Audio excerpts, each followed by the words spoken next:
রাজধানীর ব্যস্ত সড়কে চলাচলের অনুমতি নেই ইজি বাইকের। তারপরও রহস্যময় এক স্টিকারের বদৌলতে রাজধানীর দয়াগঞ্জ, ধূপখোলা, জনপথ মোড়, সায়দাবাদ যাত্রাবাড়িতে দাপিয়ে বেড়াচ্ছে অবৈধ বাহনটি।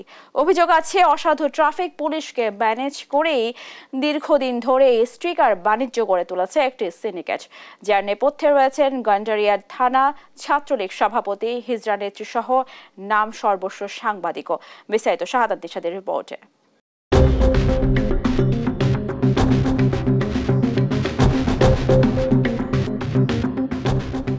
রাজধানীর ব্যস্ততম দয়াগঞ্জ মোড়ের চিত্র এটি। সায়দাবাদ থেকে বিভিন্ন গন্তব্যে দূরপাল্লার যান চলাচলে সবসময় ব্যস্ত থাকে এই সড়কটি। এ পথে চলতে পারে না ব্যাটারি চালিত ইজি বাইক, কিন্তু বাস্তবতা বলছে ভিন্ন কথা। দেদারসে এ পথে চলছে অটো, যেন দেখার কেউ নেই। ভুইফোর স্টিকার নিয়ে ইজি বাইকগুলো দাপিয়ে বেড়ায় রাজধানীর ধূপখোলা মাঠ, জনপদ মোড়, সায়দাবাদ, যাত্রাবাড়ি সহ পুরান ঢাকার বিভিন্ন এলাকা। কার ইশারায় চলছে এসব তা অনুসন্ধানে এবার দেশ টিভি। খোঁজ মেলে ব্যস্ততম সড়কে গিয়ে দাপিয়ে বেড়ানো প্রতিটি অটোরিকশাতে রয়েছে রহস্যময় স্টিকার, যা স্টিকার থাকলেই ইজি বাইকগুলো সড়কে চলতে থাকে না বাধা।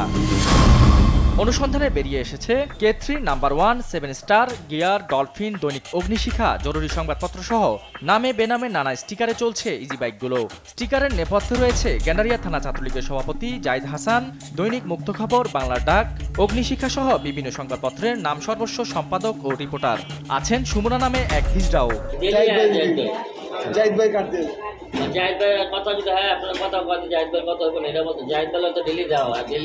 স্টিকার পেতে চালকদের প্রতি মাসে গুনতে হয় 1 থেকে 1,500 টাকা। অবশ্য স্টিকারের আড়ালে ঠিক কারা আছেন সেটি জানেন না চালকরাও। গ্যারেজ মালিকদের কাছে মেলে স্টিকার। আমরা আর কেউ চিনি না, আমরা গ্যারেজ মালিকের থেকে টাকা দেই, কাট নেই। গ্যারেজে দেওয়া যায়, লোক আছে, কাঠ মালিকের লোক আছে, ওরা দেওয়া যায় গ্যারেজে। কাঠ বিলি হলে সমস্যা, তাই রেখে ধরছি। সুমানা কাঠ, কাঠ না থাকলে 1200 টাকা, আর কাঠ থাকলে 600 টাকা। কাট না থাকলে গাড়ি ধরে না, এই যে সারেরা আইনের লোক। সড়কে এসব অটোরিকশা বন্ধে নির্দেশনা থাকলেও গাফিলতি আছে খোদ ট্রাফিক পুলিশেরই। স্টিকার মালিকদের ফোন কলে ছেড়ে দেওয়া হয় অটো। গাড়ি যদি ধরে কাটালার ছাড়া দেয়, এই বাদে আর কিছু। এই কাটা আপনার না থাকলে আপনার গাড়ির দাম বেঁধে দেওয়া দেয়। কারা দেয়? পুলিশে। টাকা নিচে আমাদেরকে স্লিপও দেয় না, বলে যে 1200 টাকা দিলে স্লিপ দেবো, আর না দিলে না দেবো। 10 টাকা কম দিলে স্যার গাড়ি ছাড়ে না, এমন অবস্থা। যদি 10 টাকা না দিই, মনে করেন যে থাপড় মেরাবো। ক্যামেরায় ধরা পড়ে ট্রাফিক পুলিশের সাথে কথা বলে আটক অটো ছাড়িয়ে নিচ্ছে স্টিকার সিন্ডিকেট চক্রটি। হাতে নাতে একজনকে ধরা হলেও পরে দৌড়ে পালিয়ে যান তিনি।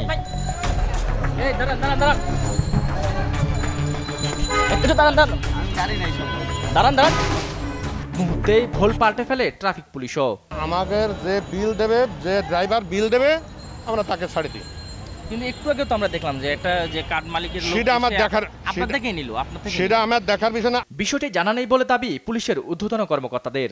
আপনার কাছ থেকে যে বিষয়গুলি আমরা জানলাম, বিষয়গুলি আমরা ডেফিনেটলি আমরা অনুসন্ধান করব, তদন্ত করব, এবং আমাদের কাছে খুব স্পষ্টতই নিউজ যে নর্মালি ব্যাটারি চালিত রিক্সা ঢাকা শহরের মূল সড়কগুলিতে চলতে পারবে না, এই ব্যাপারে আমরা 0 টলারেন্স।